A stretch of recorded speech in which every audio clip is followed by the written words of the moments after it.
तो ये कहानी है एक ऐसे जेल की जहाँ लोग खुद अपने आप को अपने गुनाहों की सजा देने आए हैं, लेकिन क्या ये सब झेल पाएंगे? खैर, मूवी के स्टार्ट होते ही बहुत से लोग अपना इंटरव्यू देते हैं, जिसमें उन्होंने बताया कि वो कौन है और यहाँ किस गिल्ट के चलते आए हैं। इन्हीं में हम ट्रैम्पवान से भी मिलते हैं, जो है इस मूवी की लीड कैरेक्टर। वो यहाँ आई थी सभी की तरह अपने आप को सजा देने के लिए, क्योंकि वो अपने आप को एक बच्चे की मौत का जिम्मेदार समझती है। यहाँ आने से पहले वो एक स्कल्पचर आर्टिस्ट थी। उसने एक पूरा शो ऑर्गेनाइज किया था जानवरों के खूनखार रूप पर। उसने बहुत सारे जानवरों के खूनखार रूप के स्कल्पचर्स बनाए थे जो बहुत ही खतरनाक थे, और यही उसने अपने बॉयफ्रेंड को भी इनवाइट किया था। उसका बेटा खेलते हुए गलती से उन स्कल्पचर्स से इतनी बुरी तरह टकराया कि उसके स्कल्पचर्स के नुकीले हाथ उसकी आंख में स्टैब हो गए, जिसकी वजह से वो वहीं पर मारा गया, यानी उसकी मौत हो गई। ट्रैम्पवान उसकी मौत का जिम्मेदार अपने आप को इसलिए मानने लगी कि उसने ही इन नुकीले स्कल्पचर्स के आगे बैरियर लगाने से मना किया था। अब इस जेल में वो अपने आप को सजा देने के लिए तो पहुंच गई, पर बिना इसके खतरों और नतीजों को जाने। यहाँ पर उसका रूममेट है जमान। जमान एक मैथमेटिशियन है और मैथ के जुनून ने उससे उसकी जॉब, फैमिली सबको दूर कर दिया, क्योंकि कुछ अर्सा पहले उसके दिमाग में नई इक्वेशन आ गई थी जिसे सॉल्व करने में उसने सालों वेस्ट कर दिए, लेकिन आज तक भी वो उसे सॉल्व नहीं कर पाया। वो ट्रैम्पवान से भी इस इक्वेशन को सॉल्व करने को कहता है। इक्वेशन थी -1 का अंडर रूट क्या होगा। ट्रैम्पवान इसे सॉल्व नहीं कर पाती। उसे लगा कि ये तकरीबन इम्पॉसिबल है, और इसी इम्पॉसिबल चीज के पीछे तो वो पड़ा हुआ था। अपने दिमाग में चलने वाले लूसर और गट फीलिंग को कम करने के लिए वो भी यहाँ पर आ गया। खैर, अब हम यहाँ के मास्टर से मिलते हैं, जो इस पूरी ऑर्गेनाइजेशन यानी इस जेल को लीड करता है। वैसे तो इस जेल को बनाने वाला कौन है वो अभी तक नहीं बताया गया, लेकिन ये मास्टर खुद एक कैदी है और इसका एक पूरा ग्रुप है। ये जेल एक टॉवर नुमा जेल है, जिसके अंदर 362 से भी ज्यादा फ्लोर्स हैं। हर रोज सबसे ऊपर वाले फ्लोर से खाना मिलना शुरू होता है और पहले फ्लोर को 1 काउंट किया जाता है। खाने की डिस्ट्रीब्यूशन पहले फ्लोर से शुरू होती है, फिर दूसरे पे, तीसरे पे, ऐसे एक एक करके हर फ्लोर पे जाती है। मास्टर का ग्रुप, जिन्हें लॉयलिस्ट कहा जाता है, वो लोग इस चीज का पूरा ध्यान रखते हैं कि हर फ्लोर पे मौजूद कैदियों तक वो खाना पहुंच पाए। लेकिन इसी जेल में कुछ ऐसे लोग भी हैं जिन्हें दूसरों की कोई परवाह नहीं, और इस तरह 100वें फ्लोर तक पहुंचते पहुंचते खाना खत्म हो जाता है और नीचे के फ्लोर्स वालों को तकरीबन भूखा ही रहना पड़ता है। जो लोग दूसरों के खाने की परवाह नहीं करते, उनकी ग्रुप को बारबेरियंस कहा गया है। फ्लोर्स को प्लेटफॉर्म्स। बारबेरियन प्लेटफॉर्म वाले बहुत ही बेरहम है। अपने खाने के लिए वो कुछ भी कर सकते हैं, किसी को भी मार सकते हैं। और बेचारे निचले प्लेटफॉर्म्स पे रहने वाले लोग वो तो ज्यादातर भूख के मारे मर ही जाते हैं। अब यहाँ पर एक और इंटरेस्टिंग चीज ये है कि इस जगह का जो मास्क, वो ना तो सिर्फ इस चीज का ध्यान रखता है कि सभी लोगों को बराबर खाना मिले, बल्कि वो खुद भी 1 महीने तक खाना नहीं खाता, और जब बिल्कुल मरने के करीब होता है तो उसकी कोशिश होती है कि उसका गोश्त सबसे निचले फ्लोर्स वाले लोग खा लें, ताकि भूख की वजह से उनकी मौत ना हो। और अगर लॉयलिस्ट ग्रुप का कोई मेंबर उनका रूल या लॉ फॉलो नहीं करता, कि लोग उसे या तो मार देते हैं या उसकी बहुत बुरी सजा देते हैं। यहाँ आने से पहले सबसे बस एक बात पूछी गई थी कि उनका फेवरेट फूड क्या है, जिसके बाद उन्होंने जब तक यहाँ रहना था उनको बस वही फूड मिलने वाला था। हाँ, बस यहाँ पे रहने वाले लोग एक्सचेंज कर सकते थे। अगर उन्हें कुछ नहीं खाना होता था तो वो अपने रूममेट के साथ एक्सचेंज कर लेते थे, और ये भी बस तभी हो पाता था जब ऊपर रहने वाले लोग उन तक खाना पहुँचने देते। तो ऊपर के फ्लोर्स पे रहने वाले लोग नीचे वाले फ्लोर्स के ऊपर नजर रखते थे, और कोई भी अगर अपना रूल तोड़ने की कोशिश करता था या फिर किसी दूसरे का खाना खाने की कोशिश करता था, तो ऊपर से इन्हें सजा मिल जाती थी। सजाओं में या तो उनका हाथ काट दिया जाता था या फिर उन्हें मार भी दिया जाता था। और अगर कोई इस जेल में मर जाए तो उसका खाना किसी दूसरे को देने की इजाजत नहीं फिर भी, बल्कि उसका खाना यहाँ पर वेस्ट कर दिया जाता है। ट्रैम्पवान जब यहाँ पर आई तो उसे प्लेटफॉर्म 24 मिला, जिसके चलते उस तक काफी खाना पहुंच जाता था। लेकिन हर महीने ये जेल रीसेट होता था। ऊपर के प्लेटफॉर्म्स के लोग नीचे और नीचे के लोग ऊपर जाया करते थे। हर एक को नया प्लेटफॉर्म मिल जाता था, और वो जब 174th फ्लोर पे गई तो उसके पास खाना बहुत कम पहुंचने लगा। और यहाँ पर भी फिर लॉयलिस्ट उनके ऊपर रूल्स लागू कर देते थे कि तुम लोगों ने अपने खाने में से कुछ हिस्सा छोड़ना भी है, ताकि नीचे वाले खाना खा पाए।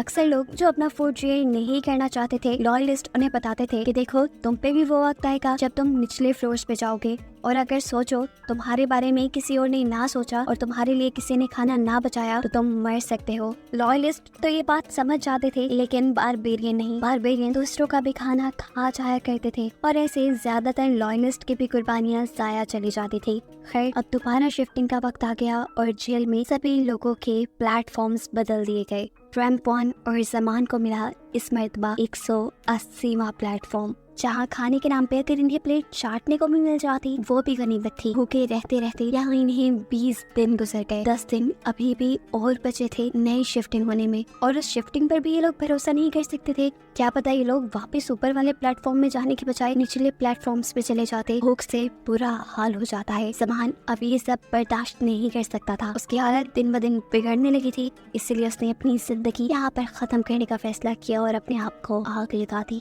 उसके जिस्म के जलते हुए टुकड़े जब नीचे के प्लेटफॉर्म्स में गए तो इन लोगों ने कुछ नहीं सोचा कि ये एक इंसान का जिस्म है। उन्होंने बस खाने की जिस्म पहले ही जल चुका था, उनके लिए तो ये पके हुए जैसा ही था। और अपने आप को जिंदा रखने के लिए वहाँ पर मौजूद अभी नीचे वाले कैदियों ने ज़मान का गोश्त पेट भरने के लिए खा लिया। ज़मान के जाने के बाद रैम्पॉन को मिल गई एक नई रूममेट, जिसका एक हाथ पहले से ही कटा हुआ था क्योंकि उसने लॉयलिस्ट के एक लॉ को तोड़ा था, जिसमें उसका ज्यादा कसूर भी नहीं था। यहाँ पर मरने वालों की लाशें इधर उधर फेंक दी जाती थी। उसने बस मरने वाले की लाश से एक दूसरे भूखे का पेट भरा था, और जिस बंदे ने वो गोश्त खाया था उसकी आंखें निकाल कर उसको भी मार दिया गया। अभी ये लोग बातें ही कर रहे थे कि इनके सामने खाने की लिफ्ट आ गई। खुशकिस्मती से इनके सामने आज काफी सारा खाना आया था, क्योंकि जेल की शिफ्ट चेंज होने की वजह से इनकी किस्मत चली थी और इनके ऊपर मौजूद सभी लोग लॉयलिस्ट थे जो नीचे वाले लोगों के लिए खाना बचाया करते थे। ये खाना उनके लिए तो ज्यादा था, लेकिन क्या मालूम था कि नीचे जाते जाते नीचे के लोग इस खाने के साथ क्या सलूक करें और आखिरी प्लेटफॉर्म के लोगों के लिए खाना बचे या ना बचे। अब रैम्पॉन और उसके साथी डिसाइड करती है कि वो दोनों इस खाने की हिफाजत करने के लिए इसके लिफ्ट के साथ नीचे जाएंगे और ये मेक श्योर करेंगे कि खाना सबको मिले। हालांकि वो ये बात जानते थे कि उनका नया मास्टर सिलेक्ट कर लिया गया है जिसने इस सारे खाने की रखवाली करनी है। अब ये बात जब नए मास्टर को पता चली तो उसे बिल्कुल पसंद नहीं आई। रैम्पॉन और उसके साथी ने उसे बताया, देखो फूड की सिक्योरिटी के लिए लोगों को होना जरूरी है। अगर नीचे जाते जाते कोई भी बारबेरियन इस फूड को झपट लेता है तो बाकी के लोग भूख से मर सकते हैं। अब किसी तरह मास्टर को अपने साथ मिला मिलू के 2-4 और लोगों के साथ ये लोग नीचे जाते हैं और फैसला करते हैं कि ये लोग बारबेरियन से लड़ेंगे और उन्हें मार डालेंगे। ये लड़ाई काफी खतरनाक थी। सभी एक दूसरे पर ऐसे चपटे कि सभी जंगली हैं और अभी एक दूसरे को काट खाएंगे। लेकिन इस टाइम लॉयलिस्ट ने हार नहीं मानी और अपनी ताकत से बारबेरियंस को हरा दिया, क्योंकि बारबेरियंस कम थे। जितने भी लोग निचले फ्लोर्स पर रहकर आ चुके थे उन्हें भूख का और भूखे लोगों का एहसास हो चुका था। इस टाइम लॉयलिस्ट ज्यादा थे और इन्हें दूसरे बारबेरियंस को हराने में ज्यादा मुश्किल नहीं होती। लेकिन एक बुरा काम जो रैम्पॉन और उसके साथी के साथ हुआ, उनका फ्लोर 51 था, लेकिन इस लड़ाई के चलते वो लोग वापस अपने फ्लोर तक नहीं जा पाए और निचले फ्लोर्स पे फंस गए जहाँ बिल्कुल खाने को कुछ नहीं था। यहाँ रैम्पॉन के साथी ने उसे बताया, फिक्र मत करो, यहाँ से निकलने का एक रास्ता है। जब प्लेटफॉर्म की शिफ्टिंग होती है तब एक गैस फैलाई जाती है जिससे सभी लोग सो जाते हैं, और अगर कोई इस गैस की वजह से ना सोए तो वो यहाँ से निकलने में कामयाब हो सकता है। अब इन्हें बस 1 महीना ही और काटना था शिफ्टिंग के वक्त का। ये लोग बेसब्री से इंतजार कर रहे थे, लेकिन उससे पहले ही लॉयलिस्ट ने मिलकर इन्हें सजा देने की ठान ली, क्योंकि इन्होंने लॉयलिस्ट के कानून तोड़े थे और अपना फ्लोर भी छोड़ दिया था। अब क्योंकि रैम्पॉन की साथी ने दूसरी मर्तबा रूल तोड़े थे लॉयलिस्ट के, तो इसके सजा में उसे जान से मार दिया जाता है, जबकि रैम्पॉन को ये लोग बुरी तरह बांध कर उसका हाथ काट देते हैं। रैम्पॉन की साथी को थाने के टेबल के साथ बांध कर निचले फ्लोर्स पर भेज दिया जाता है, जहाँ के लोग न जाने कितने वक्त से भूखे थे। वो लोग उसकी बॉडी को चीर फाड़ कर आ जाते हैं। रैम्पॉन उस लड़की की मौत से बहुत ज्यादा दुखी थी। इस मर्तबा वो 72वें प्लेटफॉर्म पे थी और उसका रूममेट एक बूढ़ा आदमी था जिसके पास एक चाकू भी था। रैम्पॉन उसे चाकू ले लेती है क्योंकि अब उसके दिमाग में एक नई प्लानिंग चल रही थी। वो अब बारबेरियंस के बजाय लॉयलिस्ट से बदला लेना चाहती थी, जिसने उससे उसका हाथ और उसकी साथी को छीन लिया। हालांकि वो अच्छा काम कर रहे थे। उसे अब लॉयलिस्ट से ज्यादा बेहतर बारबेरियंस लगने लगे थे। बेशक वो किसी का खाना चुरा लेते थे, कम से कम किसी की जान तो नहीं लेते थे असूलों के नाम पर। वो अब अपने इस बूढ़े साथी को लेकर खाने की ही लिफ्ट के साथ दूसरे फ्लोर्स तक जाती है। वहाँ पे मौजूद बारबेरियंस कॉप्स आती है लॉयलिस्ट से लड़ने के लिए और दो लोगों को जमा करके अपना ग्रुप बड़ा बना लेते हैं। खाने के खत्म होते ही ये लोग लॉयलिस्ट के प्लेटफॉर्म तक पहुँच जाते हैं, जहाँ जाते ही अब रैम्पॉन ने जंग का ऐलान कर दिया था। यहाँ पर मौजूद सभी लोगों को लग रहा था कि ये जंग खाने के लिए थी, लेकिन असल में ये जंग खाने की नहीं बल्कि आजादी की जंग थी। रैम्पॉन अब यहाँ से भागना चाहती थी। यहाँ के लोग एक दूसरे के ऊपर इंसानियत भूलकर हमला कर देते हैं। कोई चाकू से तो कोई किसी और चीज से किसी दूसरे को टॉर्चर करा था। जिसके हाथ में जो आया उसने उस चीज का इस्तेमाल करते हुए अपने दुश्मन को मार डाला। कई बारबेरियंस मर गए और कई लॉयलिस्ट भी, और आखिर रैम्पॉन भी पकड़ी गई लॉयलिस्ट के हाथों। लॉयलिस्ट के खिलाफ आखिर उसने जंग छेड़ी थी, उसको लॉयलिस्ट कैसे छोड़ देते। वो आवाज देकर बारबेरियंस को मदद के लिए बुलाती है, लेकिन कोई बारबेरियन जब उसकी मदद को नहीं आया तो उसने अपनी मदद खुद की। पास पड़ा चाकू उठाया और लॉयलिस्ट के मास्टर के पेट में स्टैब करते हुए उसे मार डाला।